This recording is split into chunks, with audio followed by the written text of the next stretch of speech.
बिस्मिल्लाहिर्रहमानिर्रहीम। नाजरीन मोहतरम अस्सलाम वालेकुम। नाजरीन, पाकिस्तान के मुकाबले में इंडिया के पास हमला करने के लिए डबल इंजन तैयारे Su-30 और राफेल हैं। दुश्मन मुल्क का हमला रोकने के लिए S-400 है।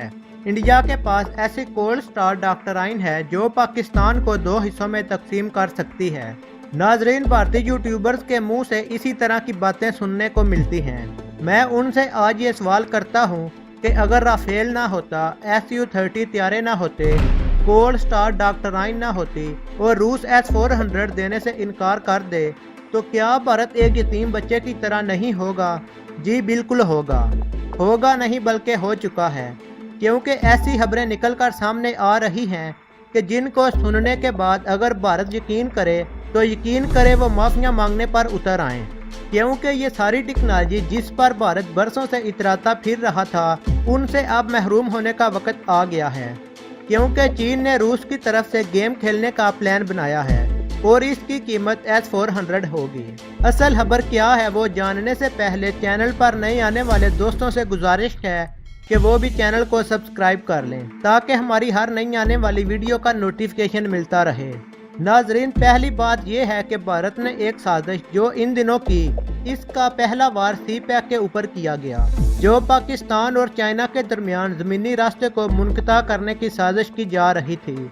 इसको वक़्त से पहले पाकिस्तान की खुफिया एजेंसी ISI ने रोक लिया। बजाय इसके कि भारत शाहराए कराक्रम को ब्लॉक करता, अब खेल उलट हो गया। जैसे ही लद्दाख का मामला पैदा हुआ, भारत को लेने के देने पड़ गए हैं। नाजरीन, इससे पहले हम इस बात को देखें कि रूस ने भारत को S-400 एयर डिफेंस सिस्टम देने से इनकार कर दिया तो क्यों किया। एक नज़र भारतीय Su-30 तैयारे और इंडियन कोल्ड स्टार डॉक्टराइन पर डालते हैं। नाजरीन, भारतीय कोल्ड स्टार डॉक्टराइन के मुकाबले में पाकिस्तान आर्मी के पास टैक्टिकल मिसाइलों का सरदार नसर मिसाइल मौजूद है, जो चंद मिनटों में भारत की बड़ी से बड़ी फौज निस्तो नाबूद कर सकता है, जिसकी रेंज 70 किलोमीटर है और ये मिसाइल अपने साथ 400 किलोग्राम का बारूदी मवाद भी ले जा सकता है, जिसमें प्लूटोनियम और यूरेनियम शामिल है। इस मिसाइल की एक्यूरेसी 1 मीटर है। नाजरीन मोहतरम, बहुत से भारतीय न्यूज़ एंकर इस बात को तस्लीम कर चुके हैं कि पाकिस्तान के पास मौजूद JF-17 थंडर भारत के Su-30 तैयारे से बेहतर है। Su-30 तैयारा डबल इंजन का हमल तैयारा है जो अपने साथ मुख्तलिफ इक़साम के air to air and air to surface missile ले जाने की सलाहियत रखता है, मगर इसके मुकाबले में JF-17 एक सिंगल इंजन तैयारा है जिसमें PL-15 air to air missile का इस्तेमाल किया जाता है और इस मिसाइल की रेंज 400 किलोमीटर तक है। इसके अलावा JF-17 थंडर के साथ पाकिस्तान एयरफोर्स ऐसी टेक्नोलॉजी इस्तेमाल कर रही है कि जिसके बाद दुश्मन इस बात को समझने से कास्तर हो जाता है कि मुझे कंट्रोल रूम से क्या ऑर्डर आ रहा है और मेरी बात कोई सुन भी पा रहा है या नहीं। दोस्तों, इस टेक्नोलॉजी को DA-20 के नाम से जाना जाता है, जिसके बाद JF-17 थंडर के सामने चाहे Su-30 हो या राफेल, जमीन बोस हो जाएगा।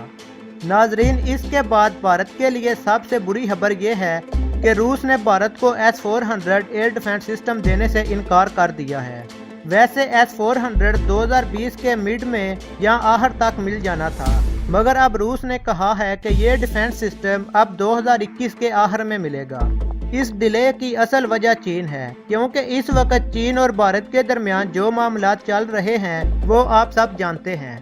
असल में आजकल चाइना और रूस के वज़राए खर्जा के दरमियान मीटिंग्स चल रही हैं, तो यकीनी बात है कि रूस चाइना जैसे दोस्त और इतनी बड़ी ताकत को नाराज नहीं करना चाहता, क्योंकि जब रूस की मईशत डूब रही थी तो चाइना ही इस वक्त रूस का सहारा बन रहा था।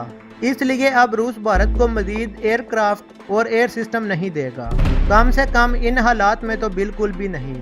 और अगर चाइना इस बात पर जोर दे कि रूस भारत को S-400 नहीं देगा तो बिल्कुल भी भारत ये डिफेंस सिस्टम हासिल नहीं कर सकेगा और फिर चारों तरफ से नाकामी के बाद भारत यकीनी तौर पर मुंह छुपाता फिरेगा।